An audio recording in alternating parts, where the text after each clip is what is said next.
iron brotherhood and reflection of our historic strategic partnership between Pakistan and China. Our CPEC cooperation also successfully stood the test of time during this very, very challenging pandemic, and the work on all CPEC projects continued unhindered, mainly due to the resolute commitment of the top leadership of both the countries.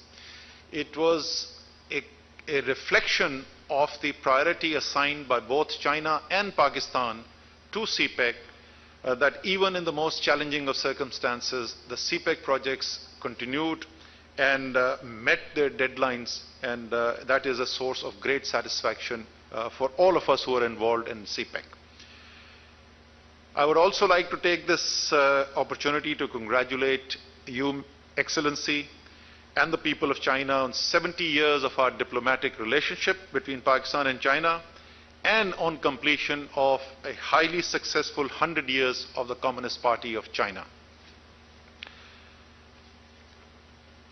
As we proudly stand here, and there is much that we have to be proud about, the developments that have taken place since CPEC was launched several years back.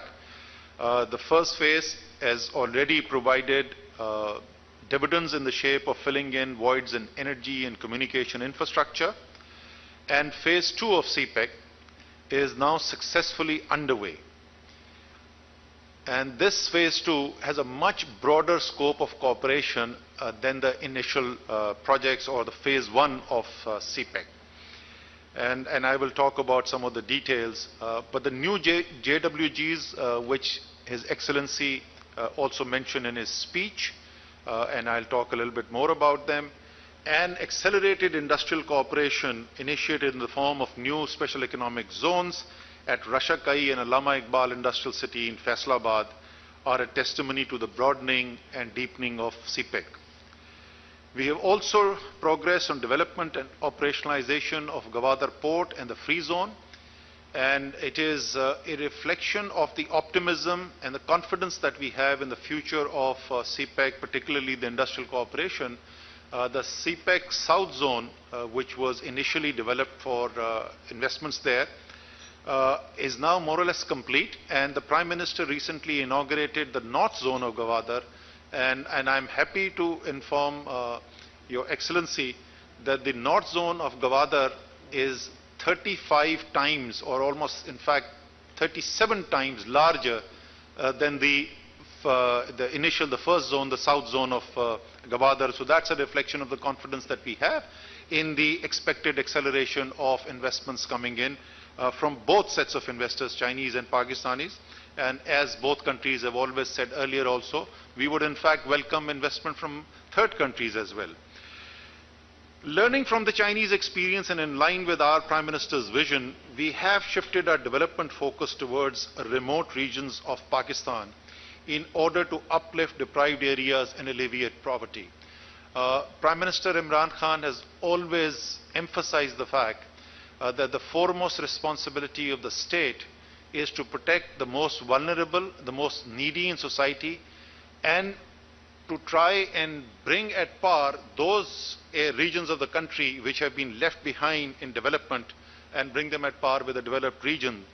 And in many ways, that is also the strategy which China has adopted under the leadership of the Communist Party over the last several decades with remarkable success. The government of Pakistan, therefore, is investing substantial resources of its own in addition to the CPEC projects for the western route, and I'm happy to have sitting here with me the Chief Minister of Balochistan. Many of these projects are now underway in the province of Balochistan, and that will also make Gwadar a far more effective and a far more attractive port and a destination for investment and trade. In transport infrastructure, ML1 remains an extremely important project. It is the biggest single project under CPEC so far, and the Railways Minister is sitting to my right, and he is very keenly interested. And as Your Excellency had mentioned, we have made progress in ML1 discussions, and we hope that now that these bilateral negotiations are at an advanced stage, that these will be concluded soon, and that we can start to move into the implementation phase so the railways infrastructure of Pakistan can be upgraded, which has unfortunately seen a lot of neglect over the last few decades. The majority of our population is dependent on agriculture and livestock. Almost two-thirds of Pakistan's population is directly or indirectly dependent on agriculture and livestock. And there is tremendous potential for improvement and modernization in this field. And that is why it was very exciting for me that a JWG for agriculture was signed when we had visited last year soon after the outbreak of COVID, as a demonstration of Pakistan's commitment and a reflection of the close relationship between the two countries, led by the Honorable President of Pakistan and the Foreign Minister and myself. The three of us had gone there, and that's when the two new JWGs on agriculture and science and technology were signed. And I'm very happy that we have seen progress on both. There is a very rich agenda which has been developed by the JWG on agriculture, and I am confident that that will contribute towards accelerating the development of agriculture and livestock in Pakistan, and hence directly affecting the lives of tens of millions of Pakistanis and helping them improve their levels of income and make their lives better. The Chinese research and technical advancement in agriculture is well known, and that is something in particular that we look forward to in terms of cooperation. And as China has achieved great food security and economic prosperity for the masses, we believe that this cooperation, particularly through this joint working group in agriculture, will contribute towards the same for Pakistan. As we move into a broader, more expanded CPEC, we have high expectations from our joint working group on science and technology. If I was to make a comment there, I would say agriculture is what we need today, because as I said, two-thirds of our population is dependent on agriculture. But for our tomorrow, for our future, we need to develop our science and technology infrastructure. And there is already tremendous progress that Pakistan has even achieved in many different fields of science and technology. And the cooperation between Pakistan and China in this domain of science and technology, I think, can usher in a very exciting new era where you see more and more that scientific and technological developments originate from Asia in the 21st century, and not just Asian countries importing technology from the developed countries in the north and the west. Our emphasis, Your Excellency, I'm happy to tell you that not only is the scope of CPEC broadening, but we are also conscious that with this expanded scope, it is even more critical that the operational side of CPEC is also made much more effective. And we have taken a number of decisions in this regard, and I'll share some of these with you. In order to improve coordination at working level, we have initiated the process of designating focal persons at working levels in all relevant entities. These focal persons will be in direct contact with their counterparts on the Chinese side, and this, in our opinion, would accelerate and speed up resolution of any issues that crop up. The government of Pakistan has also set up a Pak-China Economic Relationship Steering Committee, very powerful committee which has representatives of all the key federal agencies in there. And I had requested the Prime Minister, and he's consented, and now the provinces are also being made a part of it. So all the problems were cut across. These are the operational issues. For the policy issues, there was already a CPEC forum available to us in the shape of the Cabinet Committee on CPEC. But for all the operational issues, now this forum has been set up where federal and provincial governments can all sit together and decisions can be taken to resolve any outstanding issues and accelerate the removal of any bottlenecks that may creep up. We are also working to ensure stable policy, and Your Excellency also commented on this, and he emphasized the need for improving our incentive structure for attracting investment. But we believe that in addition to incentives, which are of course an important part of decision making for investment, the investment climate is also extremely important. I'm happy to share with you that this was an area of great emphasis for the Prime Minister Imran Khan, and in fact was one of the highlights of the manifesto of the Pakistan Tehreek-e-Insaf on which we fought the last election, that we will try and achieve a substantial improvement in the ease of doing business.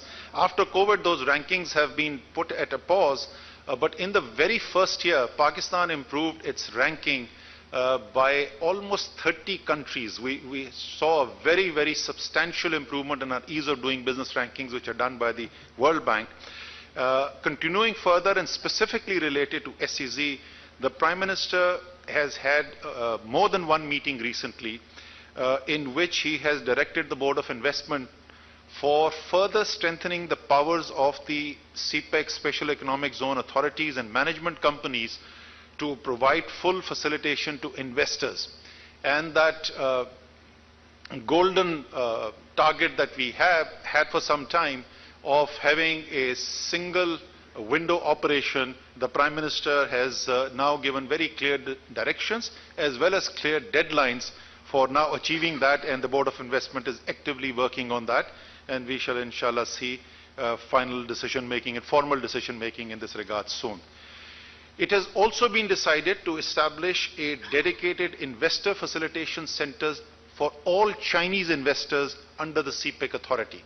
This decision was also approved by the Prime Minister, and within the next 2 months we should have this investor facilitation center for all Chinese, and this is dedicated specifically for Chinese companies operating in Pakistan, and we hope that the level of service that will be provided to these investors will be as good, if not better, than anywhere else in the world.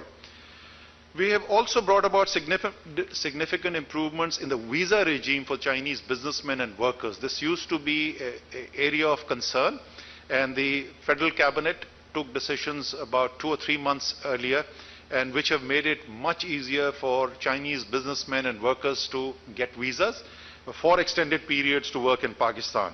And I am hoping that with these measures, the Chinese workers and investors will be greatly facilitated in visiting Pakistan.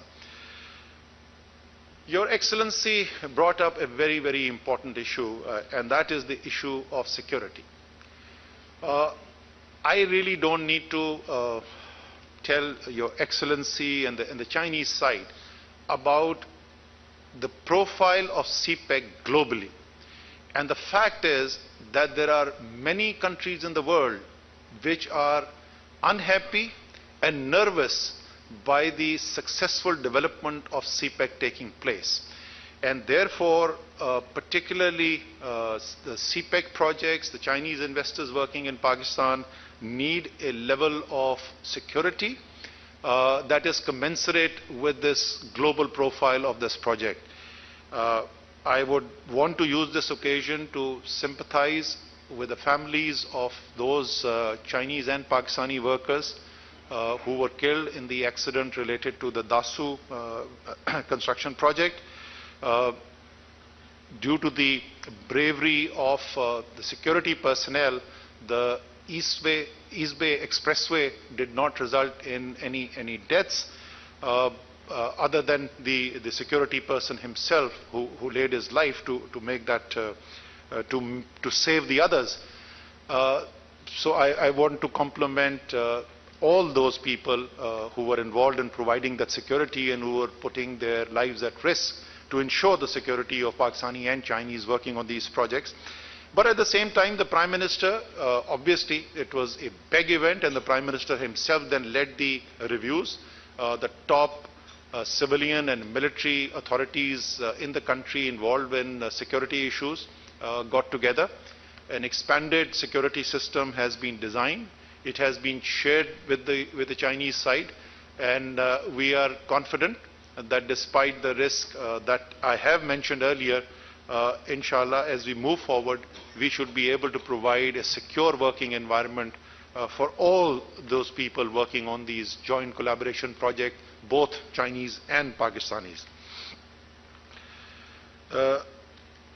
You also, Your Excellency, mentioned Gwadar, and let me tell you, the security dimension or the welfare dimension that we are trying to create is not just based on security arrangement. We believe that if the people of the region where the CPEC investments are taking place see the fruits of these investments and see the fruits of development and see themselves as being beneficiaries of these developments, that perhaps is the biggest security blanket that can be created. And as a part of that, the federal government of Pakistan and the provincial government of Balochistan both got together, and there's a special development package which has been announced for those districts where Gwadar is located and in and around Gwadar and that general territory. And I'm happy to report that there is rapid progress being made in there, and under the leadership of the Prime Minister Imran Khan and Mr. Jam Kamal, the Chief Minister of Balochistan, excellent progress is being made on those developments as well. The last point that I want to refer to is the issue related to the payment of CPEC IPPs. As you know, our energy sector has faced challenges of liquidity, and the government is fully cognizant of it. A very comprehensive reform program has been put in place. A number of decisions, some very, very tough decisions have been taken in this regard to ensure the fundamentals of the sector, and we are confident that the vision laid out by the Prime Minister will be executed in the next few years, and you will see a sustainable energy sector of Pakistan emerging from that, and all the legacy problems that were inherited are gradually being taken care of. In that transition, there have been, as I said, I acknowledge there have been liquidity issues.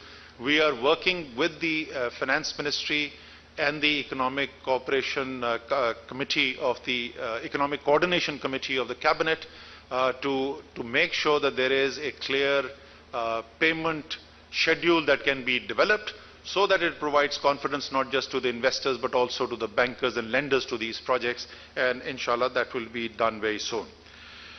All in all, Your Excellency, my message to the government of China and to the people of China is that the government of Pakistan under the leadership of Prime Minister Imran Khan stands fully committed to CPEC and consider it critical for our future growth and development. We will continue to work with Your Excellency and your team at NDRC and the other agencies on the Chinese side which are supporting CPEC, and all the ministries, the provinces. As you can see, this is an issue, CPEC is an issue on which there is no political divide. All the federal, provincial governments, the government of Azad Jammu and Kashmir, the leadership of the political parties across the board are all supportive of CPEC, all standing behind CPEC, and inshallah ta'ala we will, working as a team together, the Chinese side and the Pakistani side, we will realize the vision of our two leaders and meet the expectations of the two nations. Thank you very much. Pak Chin Dosti Zindabad, Pak Chin Yoi Wansoy.